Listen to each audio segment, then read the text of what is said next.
Voyaging Towards Excellence, Part 4. In the last three parts, we have seen that how Achyut Godbole tries to get over the fear he has about speaking English.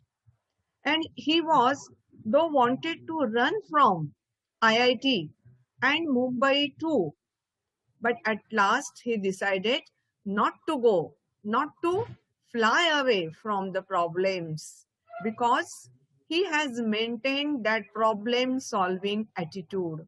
And here, whatever the problem he has, that is the fear of English. And so due to that problem solving attitude he developed since his childhood, and also the background he got of science and technology, along with the art, music, and literature, he make himself strong. He make himself aware to get out himself from the difficulty and just to plan for that. Here also, just that fear of English, or rather English speaking, spoken English, along with his colleagues and his professors. He made himself strong enough to follow his plan he made for making himself fluent in spoken English. And whatever he did, we have to see here in the fourth part of the lesson.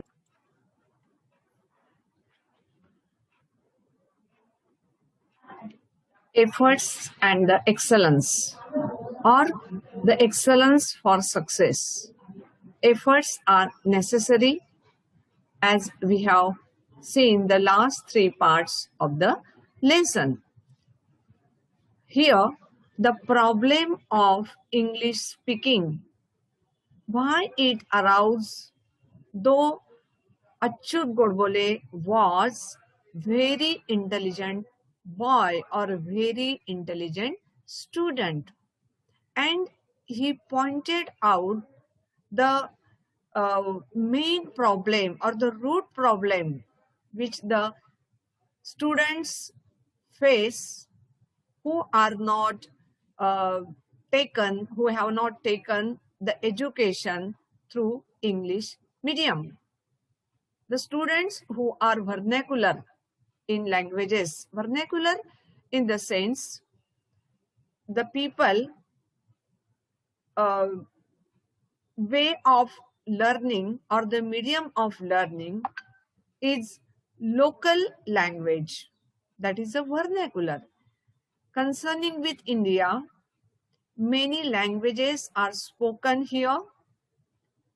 Our language, mother tongue, is different, as we speak in Marathi, write in Marathi, taken all education in Marathi. And the higher education is in the English medium. And so the problem is faced by all the students wherever they learn from the other language than English. So Achyut Godbole is Maharashtrian. He has taken his education throughout Marathi, and so he faced that problem. The main thing is that one must find out the root of the problem. म्हणजे एखाद्याला समस्या जात असेल, एखादं संकट आलं असेल, तर वरवर विचार न करता या संकटाचं मुख्य कारण काय आहे हे शोधणं गरजेचं असतं, तरच आपण उपाय शोधू शकतो. आता अच्युत गोडबोले इतके हुशार होते, इतके टॅलेंटेड होते की त्यांना आपल्या समस्येचं मूळ काय आहे हे कळलं. आणि हे फक्त अच्युत गोडबोलेंबद्दल नाहीये, all the students educated in vernacular language. तर हे सगळ्या स्टुडंटच्या बाबतीत आहे.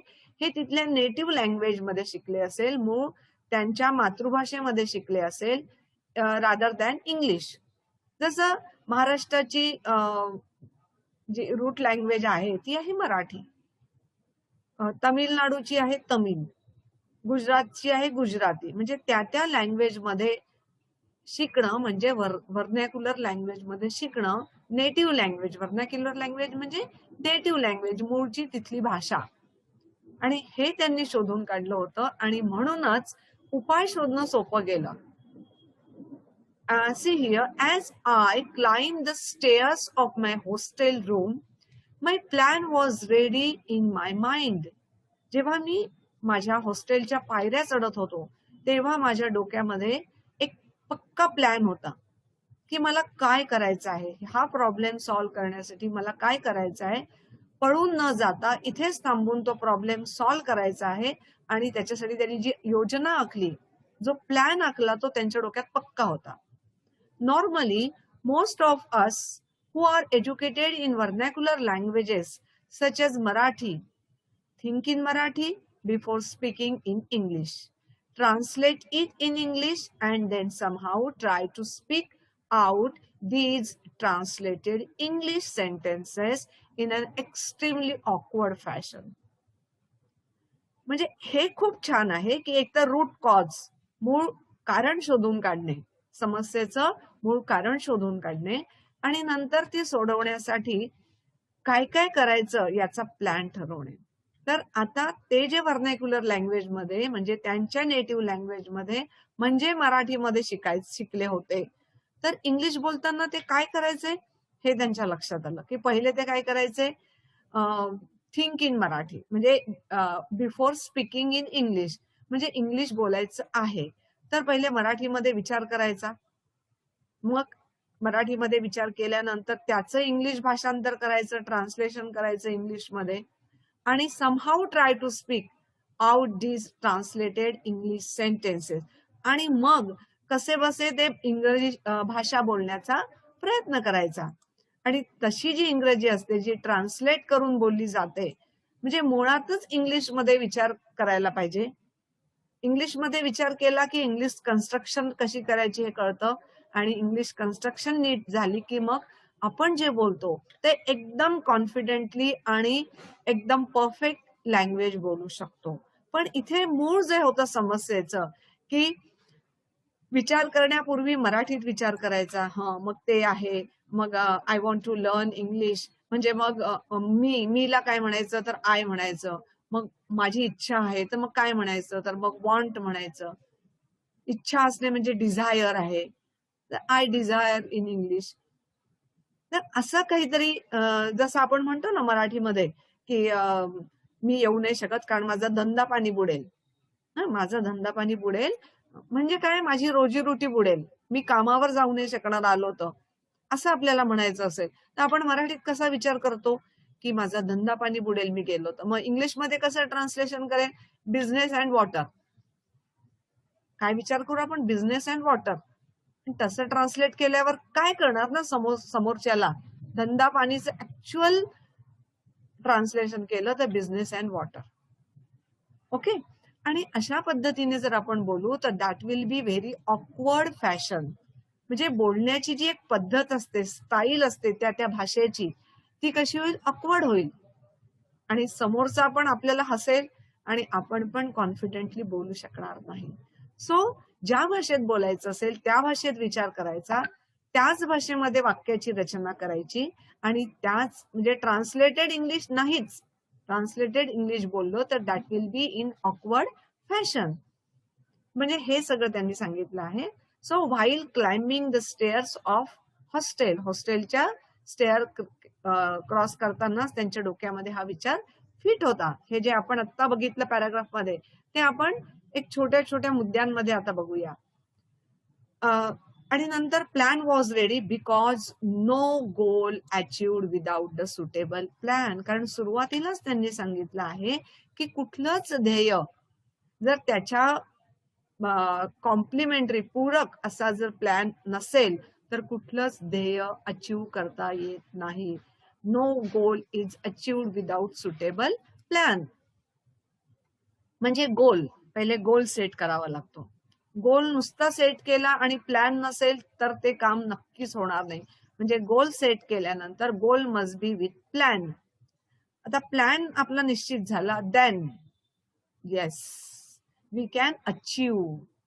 आपण नंतरच हे अचीव करू शकतो. So goal with plan and then achievement, then success, then excellency in our success, म्हणजे आपल्या यशामध्ये आपण सक्सेस मिळवू शकतो.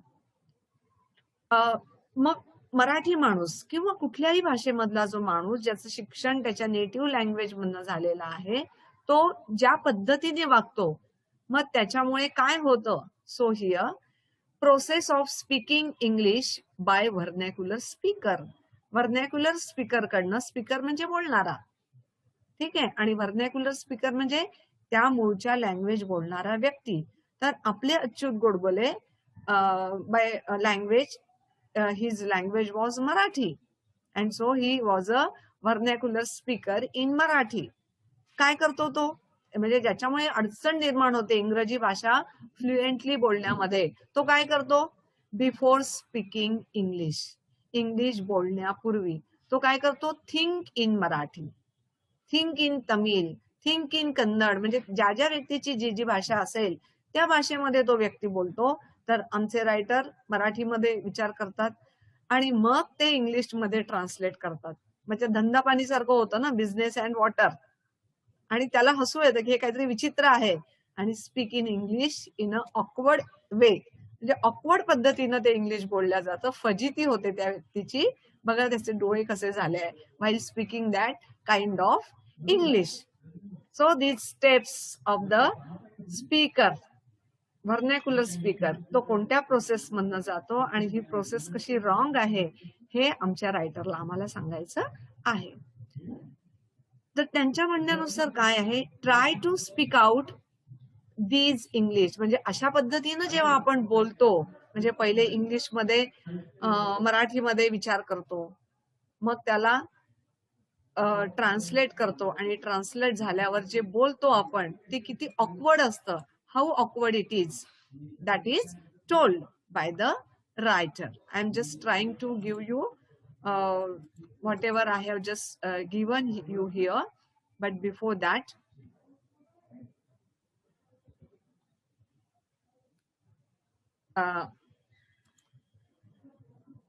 that I'm not getting here. Okay, now I'm getting this one. See, awkward speaking म्हणजे काय, की कसं ऑकवर्ड होतं आमचं बोलणं, तर ते आम्हाला पण आवडत नाही आणि समोरच्या ऐकणाऱ्याला तर आवडत नाहीच नाही. C, awkward speaking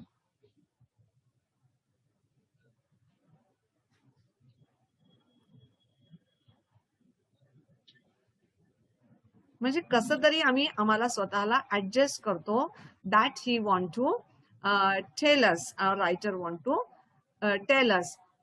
so we should not do that.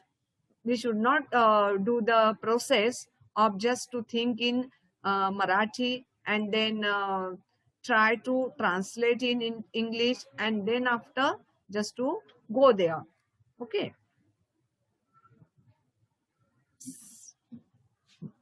आणि समजा जेव्हा अशा प्रकारचं इंग्लिश आपण करत असतो तेव्हा आमची कंडिशन काय होते, की जेव्हा आम्हाला इंग्लिश येत नाही तेव्हा माणूस किती अपसेट होतो. म्हणजे अच्युत गोडबोलेंचं काय झालं असेल, that we can see. This is the tutor, ही ट्युटर आहे, ही हिला शिकवते इंग्लिश आणि हिचा चेहरा बघा. How she is just bored, तिला खूप कंटाळा आला आहे. म्हणजे समोरचा व्यक्ती काहीतरी कुठल्या तरी भाषेमध्ये आपल्याशी बोलतो आहे आणि आपल्याला समजत नाहीये, तर अशा वेळेस आपली कंडिशन अशीच होणार आहे. Same it will be.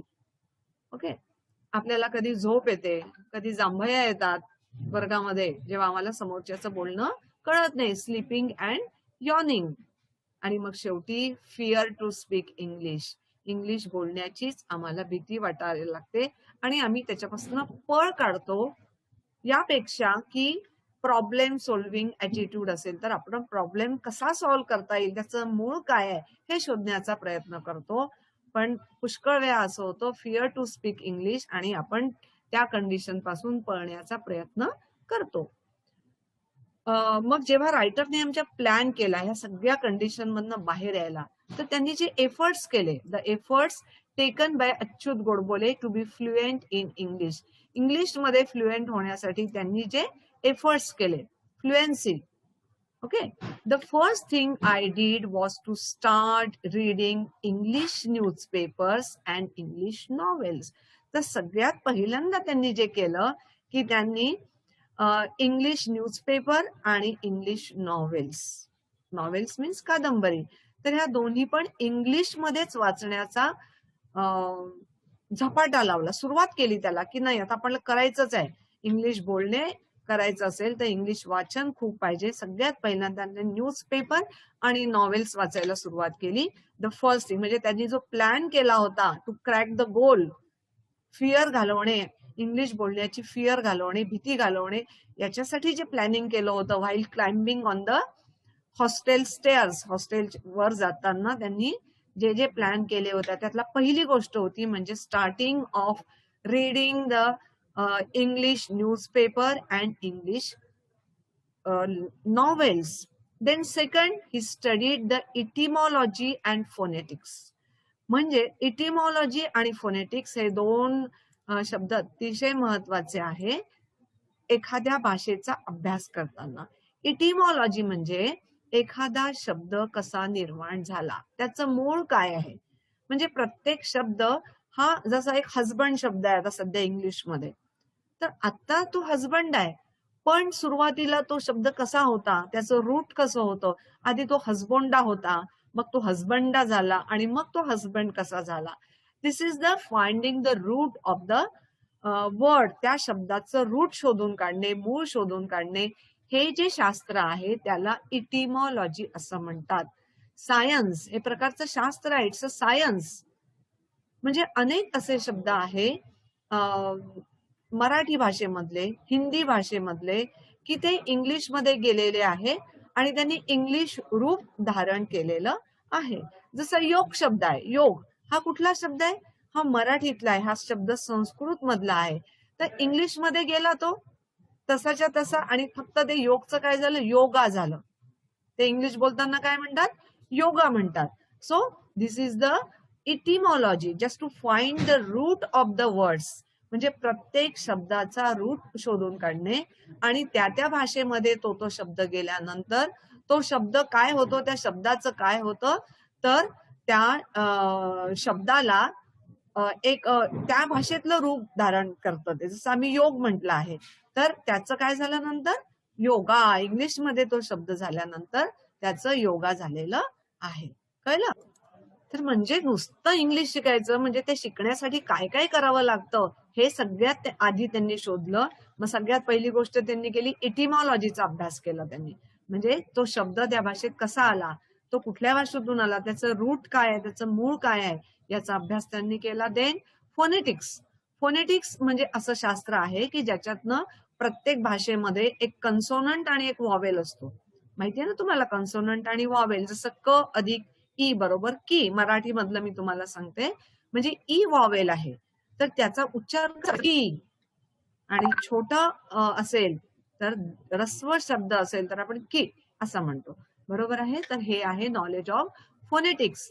म्हणजे आपल्या भाषेमध्ये जसं कन्सोनंट वेगळे आहे आणि वॉवेल्स वेगळे आहेत, म्हणजे व्यंजन वेगळे आहेत आणि स्वर वेगळे आहेत, पण इंग्लिश भाषेमध्ये मात्र म्हणजे कन्सोनंट्सच आहे आणि काही कन्सोनंट मध्येच जे वॉवेल्स आहे ते वॉवेल्स कन्सोनंट म्हणून पण काम करतात आणि वॉवेल म्हणून पण काम करतात. काही शब्दांचं काही वॉवेल्सचं कॉम्बिनेशन होतो एखादा वेगळा स्वर निर्माण करण्यासाठी.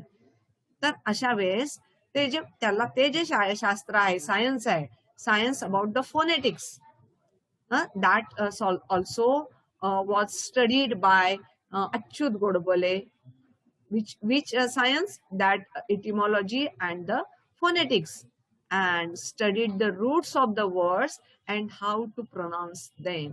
आणि जसं इटिमॉलॉजी आहे शब्दांचा सगळा अभ्यास करणे, रूट्स ऑफ द वर्ड शब्दांच्या रूटचा अभ्यास करणे, मुळांचा अभ्यास करणे आणि त्यांना कसं प्रोनाऊन्स करणे, त्याचा उच्चार कसा करायचा.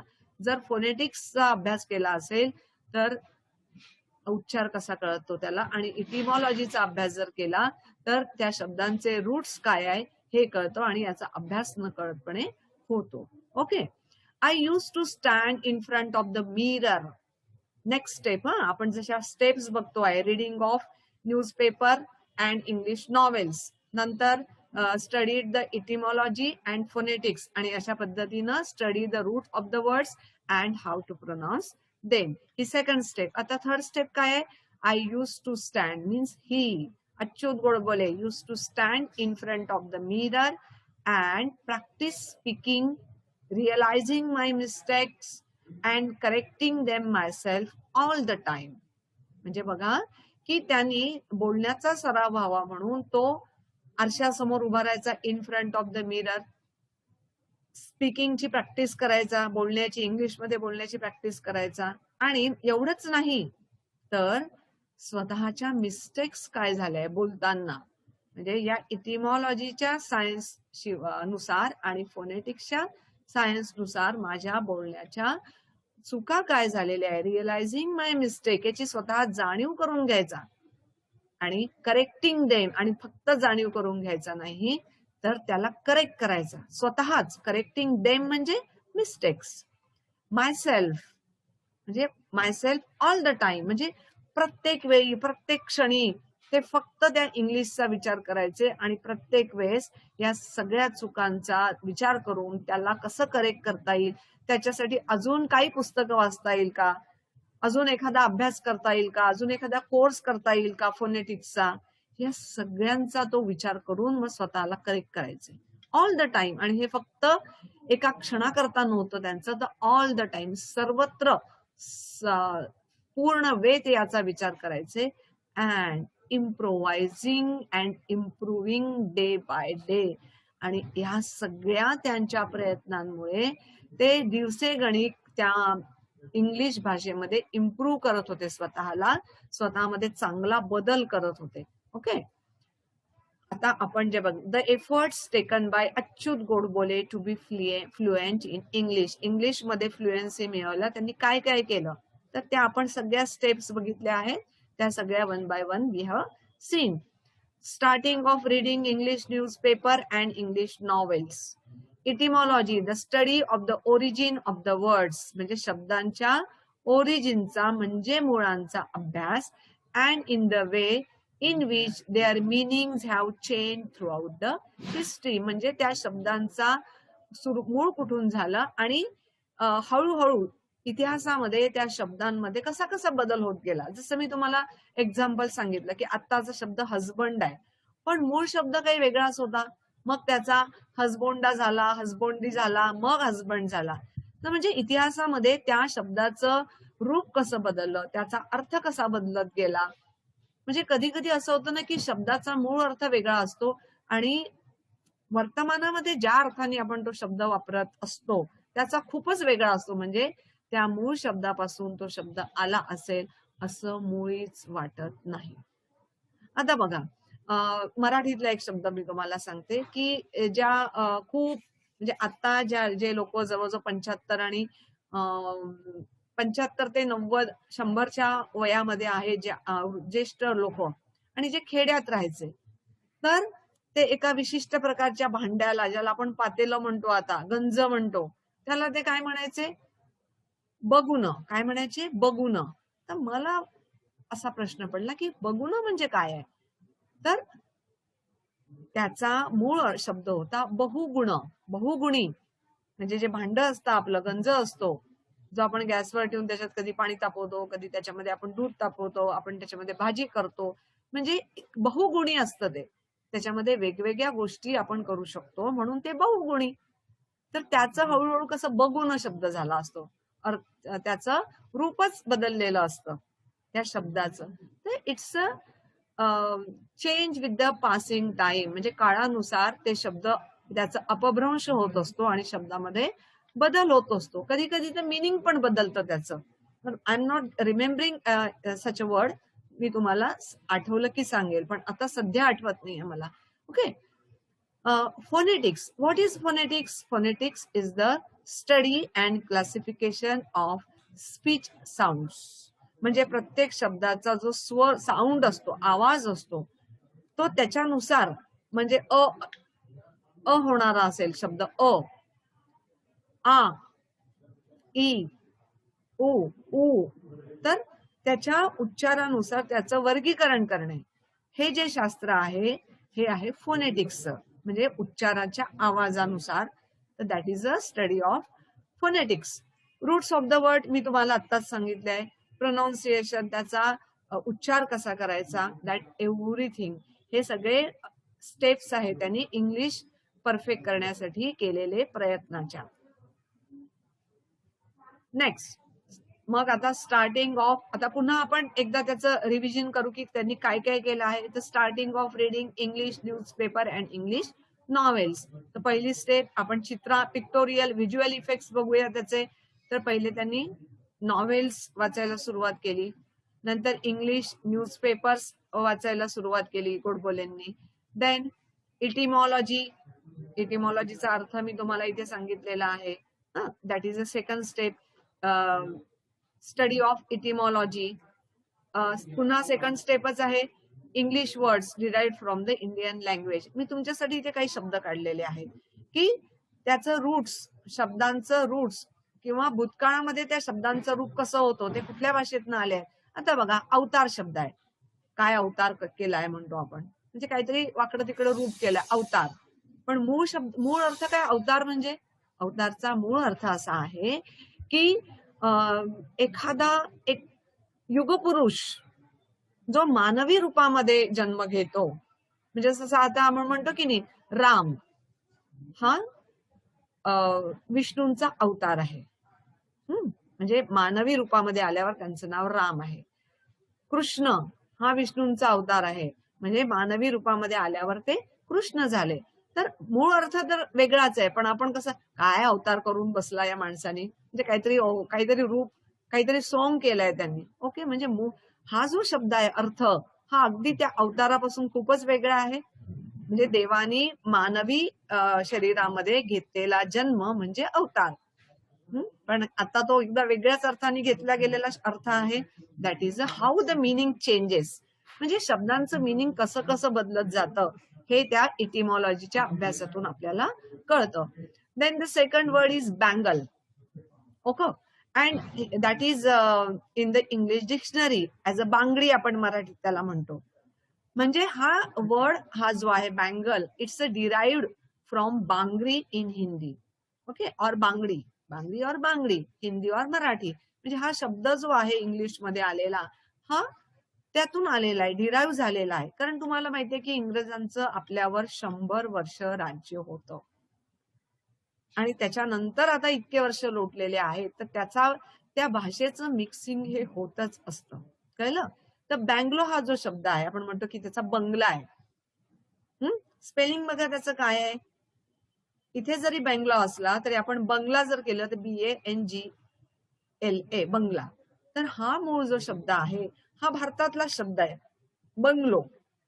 The word bungalow in English dates back to the 17व्या शतकामध्ये आले, 70th century, when it was used to refer to a type of cottage built in Bengal for early European settlers.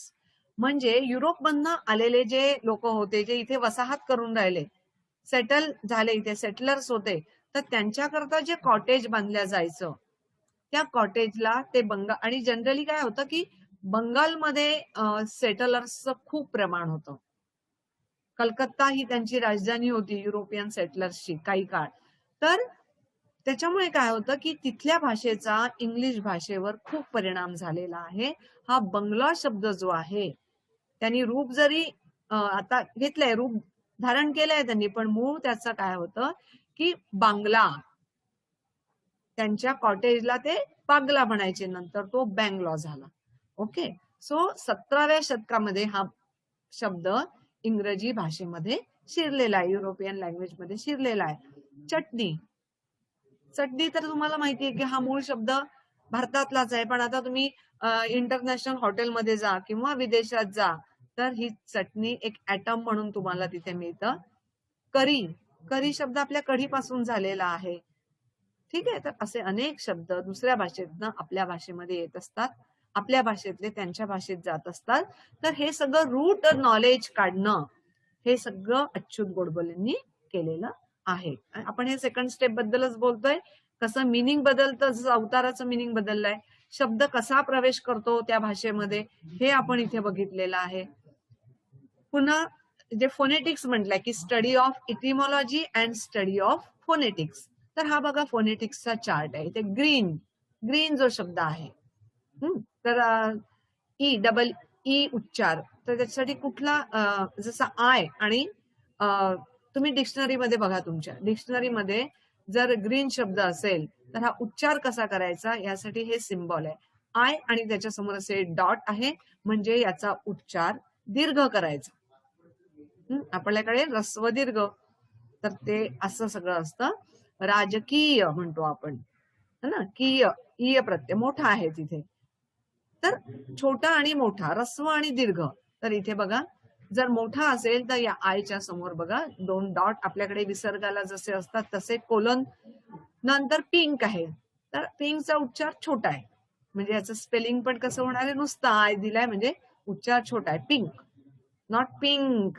Okay, तर इथे तुमच्या लक्षात येईल आहे की याचे प्रत्येकाचे उच्चार करण्याचे सिम्बॉल्स हे डिक्शनरीमध्ये दिलेले असतात. This is the phonetics chart and how to pronounce the words according to this phonetic chart.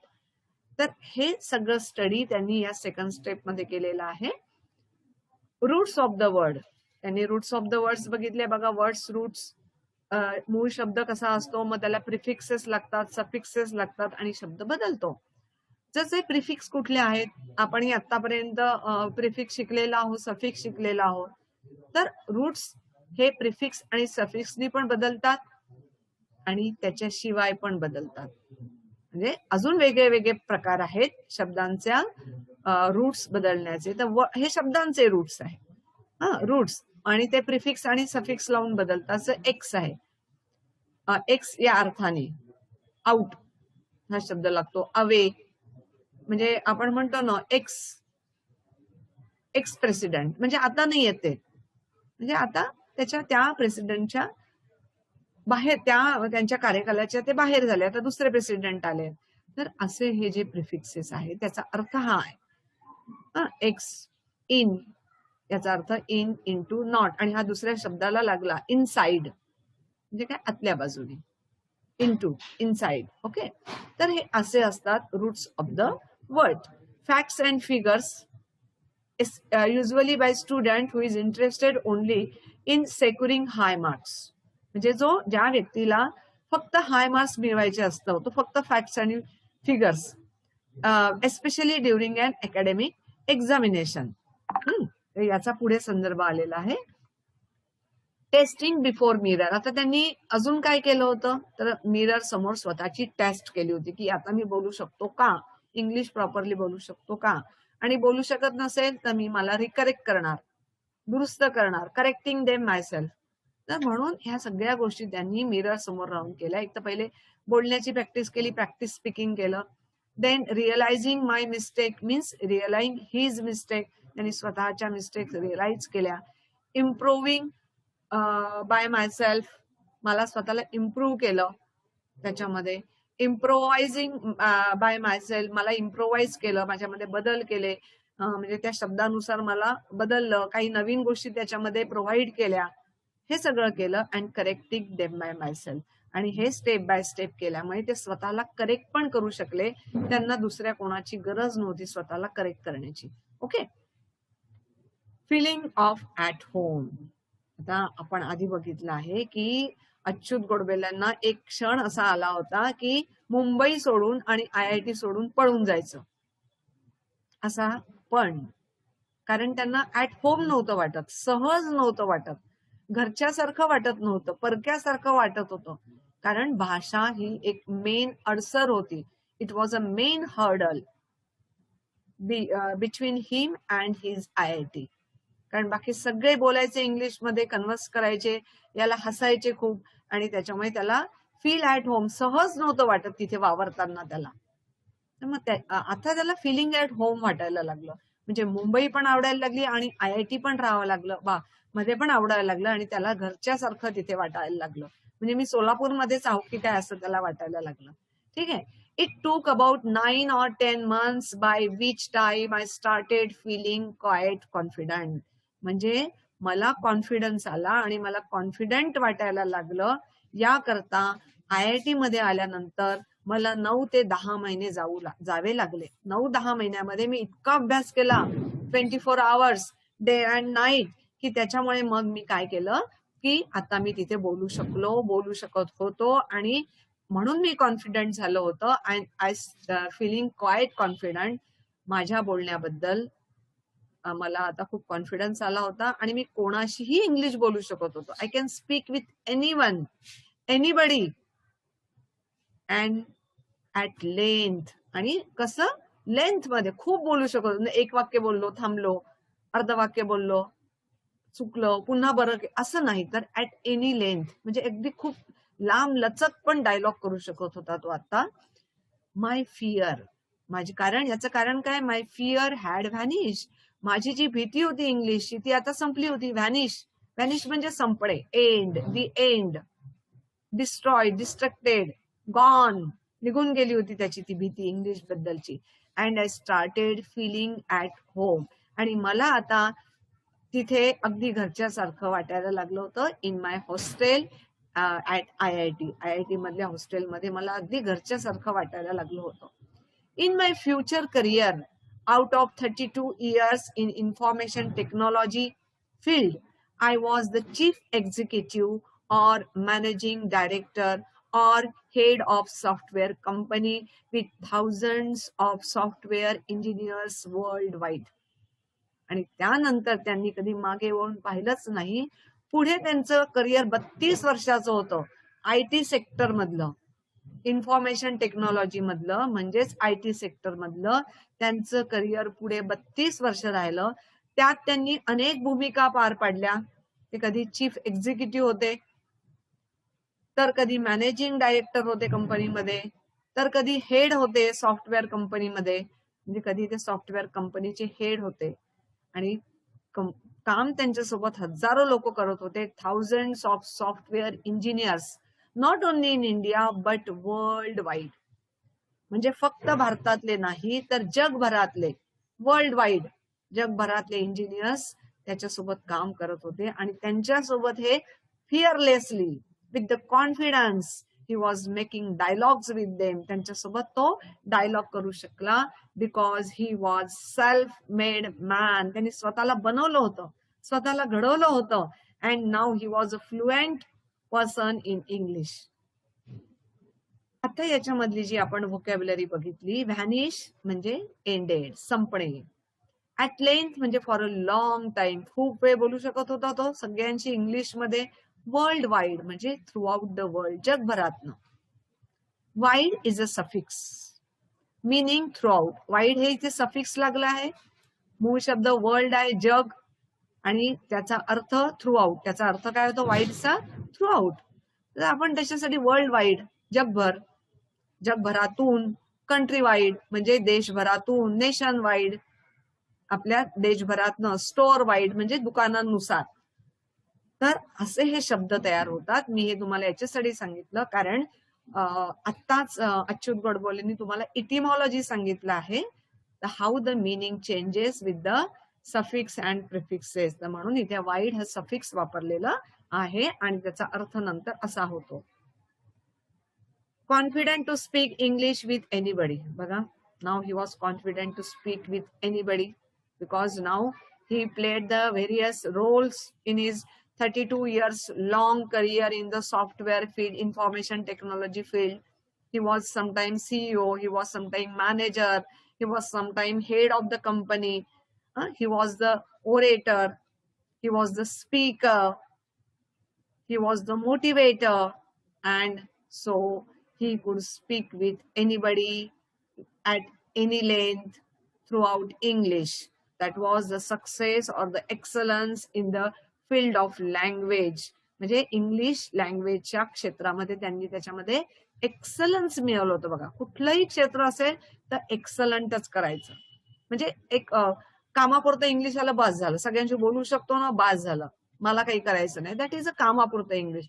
But no, he wanted to get excellence in any field he handled, he managed.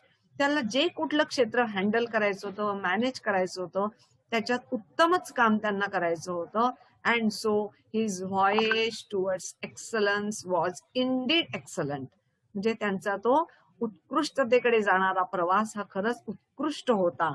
And it is the life we want to follow. आणि त्यांचं आयुष्य असं आहे की आम्हाला ते follow करावं असं वाटतं.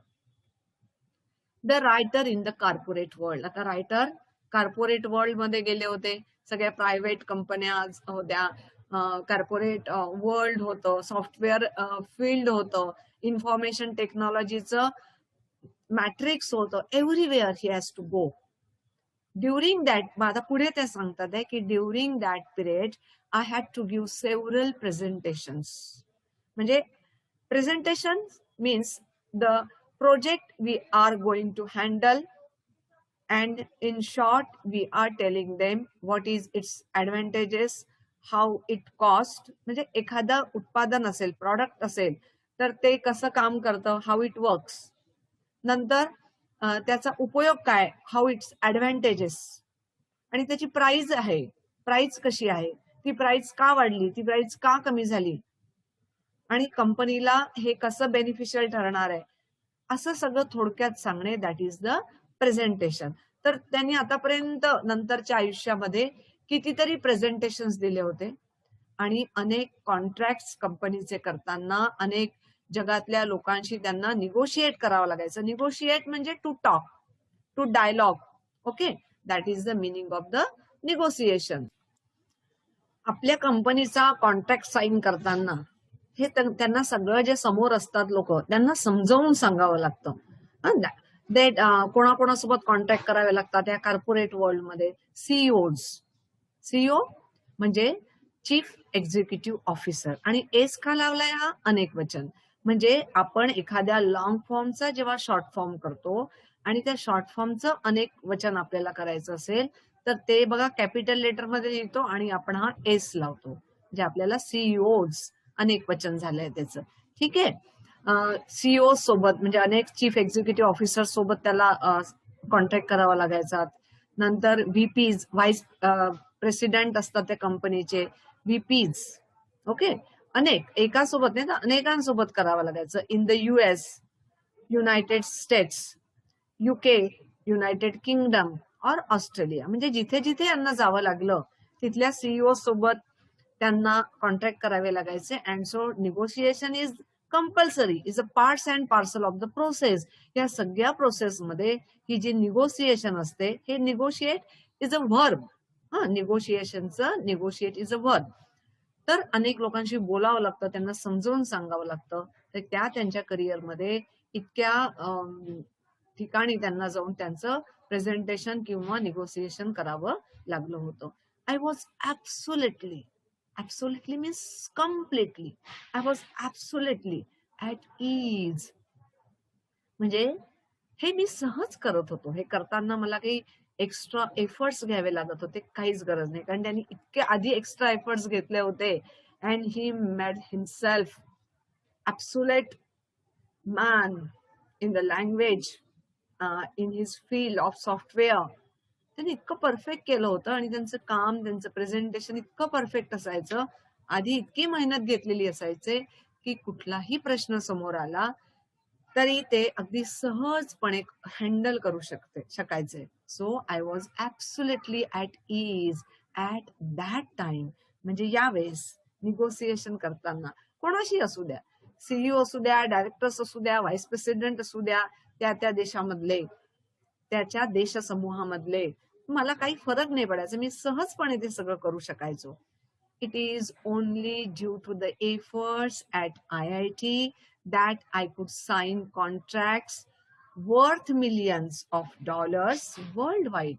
आणि मी हे सगळं कशामुळे करू शकलो, त्याचं क्रेडिट ते कशाला देतात आहे की IIT मध्ये असताना त्यांनी 10 महिने जे हार्डवर्क केलं इंग्लिश भाषेवर प्रभुत्व मिळवण्याचं, आणि त्या व्यतिरिक्त त्या पूर्ण IIT मधून जे जे अभ्यासक्रम त्यांना होतं, करिक्युलम होतं, त्याचं अगदी त्यांनी कोपरा न कोपरा, त्याचा अगदी क्षण आणि क्षण त्यांनी वाया न घालवता अभ्यासासाठी घालवला होता.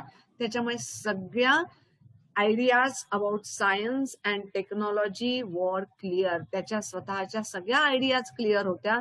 आणि म्हणून हे सगळे जे एफर्ट्स आहे लँग्वेजच्या बाबतीत आणि त्याच्या अभ्यासाच्या बाबतीत, कामाच्या बाबतीत, की आणि IIT मध्ये जेही त्यांनी प्रयत्न केले त्याच्यामुळे अगदी मिलियन्स ऑफ डॉलर्स किमतीचे कॉन्ट्रॅक्ट तो साईन करू शकला, ते यामुळेच. आणि हे फक्त भारताशी नाही तर world wide, and also run large global software companies. Contract तर साईन करू शकलाच, पण त्याशिवायही ग्लोबल. अजून एक शब्द आला बघा तिथे, आपण शब्द जो बघितला आहे world, world, world wide, global हे ऍडव्हर्ब आहे त्याचं. वर्ल्ड वाईड म्हणून जगभर असा शब्द झालाय. तर ग्लोब साठी ते ऍडजेक्टिव्ह आहे ग्लोबल. ग्लोबल याचा मूळ शब्द आहे ग्लोब. ग्लोब म्हणजे पृथ्वी, म्हणजे जग, आणि वर्ल्ड म्हणजे पण जग, युनिव्हर्स म्हणजे पण जग किंवा विश्व. तर हे तीनही शब्द जर तुम्हाला, you can write the synonym for world, globe, GLOBE. त्याचं ऍडजेक्टिव्ह होताना ते AL झालं. ठीक आहे.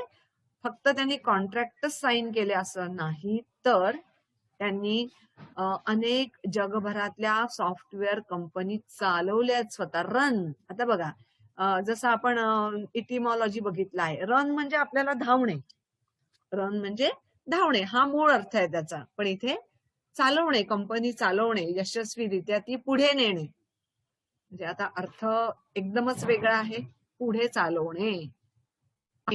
ठीक आहे. So this is the part of etymology, म्हणजे शब्दांचे मिनिंग कसे कसे बदलतात. तर that is the etymology. And here is the run means not धावणे बट चालवणे, एखादी मोठी गोष्ट चालवणे, म्हणजे लार्ज, नॉट स्मॉल, छोट्या छोट्या कंपनी नाही तर लार्ज ग्लोबल सॉफ्टवेअर कंपनीज त्यांनी चालवलेल्या पण आहे, आणि एक्सलंटली चालवल्या आहेत. म्हणजे तो student in IIT excellent, student of language learner excellent, student man as a CEO excellent, manager excellent. He was excellent in every designation he holds. त्यांनी जे डेझिग्नेशन होल्ड केलं त्याच्यामध्ये त्यांनी एक्सलंटली काम केलं, आणि त्यांचा his voyage towards excellence now we can see, म्हणजे एक्सलन्स कडला त्यांचा प्रवास आपण इथे बघू शकतो आहे. आता आपण याच्यामध्ये जे शब्द बघितले काही, ज्याला आपण शॉर्ट फॉर्म म्हणतो, इंग्रजी भाषेमध्ये त्याला ॲब्रिव्हिएशन्स आणि ॲक्रॉनिम्स असंही म्हणतात. ॲब्रिव्हिएशन ऑर द ॲक्रॉनिम्स.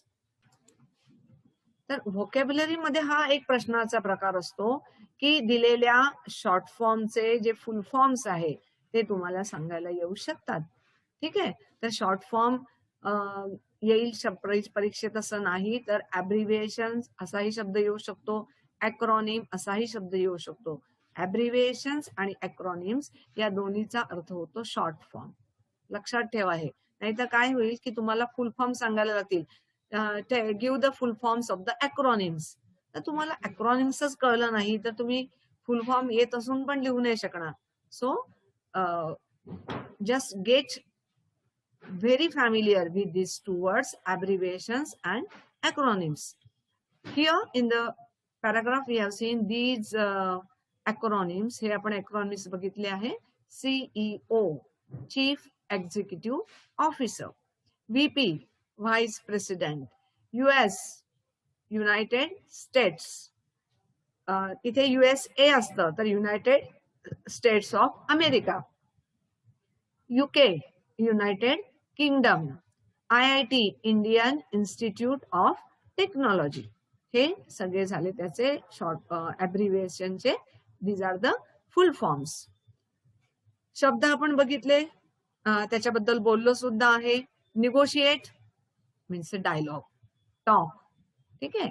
तर ॲब्सोल्युटली, कम्प्लिटली. ऍट इज म्हणजे कम्फर्टेबल. तो म्हणतो ना मी ऍट इज असतो आता काम करताना.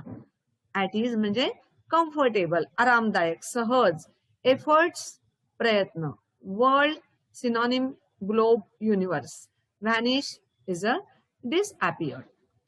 मग आता जे एफर्ट्स घेतले त्यांनी IIT मध्ये त्याचे हे रिझल्ट आहे असं ते म्हणतात आहे. ठीक आहे, मग कुठले आहेत ते रिझल्ट जे त्यांना चांगले रिझल्ट मिळाले IIT मध्ये, ज्यांनी ते प्रयत्न केले, खूप मेहनत घेतली, त्याचे जे परिणाम आहे किंवा त्याचे चांगले रिझल्ट आहे ते कुठले कुठले आहेत बघा. Number 1, feeling confident about speaking in English at length with anybody. म्हणजे इंग्लिशमध्ये कितीही मोठं, कितीही वेळ कोणाही सोबत ते बोलू शकत होते. अँड हाऊ कॉन्फिडेंटली, बोलताना एकदम कॉन्फिडंट होते. This is the first result. Second, fear of English vanish. इंग्लिशची भीती पळून गेली, निघून गेली. Number 3, work as chief executive और मॅनेजिंग डायरेक्टर और head of the software companies. म्हणजे त्यांनी नंतर चीफ एक्झिक्युटिव्ह म्हणून, मॅनेजर म्हणून, मॅनेजिंग डायरेक्टर म्हणून, head of the software companies म्हणून काम केलं, वर्क. ओके.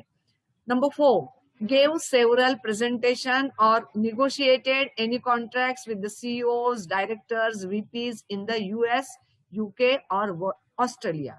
आणि त्या स्वतःच्या कंपनीमध्ये काम करताना अनेक देशातल्या म्हणजे स्पेशली US, UK आणि ऑस्ट्रेलिया मधल्या अनेक सीईओ सोबत, डायरेक्टर सोबत, VP सोबत तो निगोशिएट करू शकत होता आणि कॉन्ट्रॅक्ट पण करू शकत होता. ठीक आहे. This is the result, is a positive result of his efforts at IIT. He could sign, कुड का लिहिलंय मी, ही कुड असं म्हणायचं. ही could sign contract worth $1 million.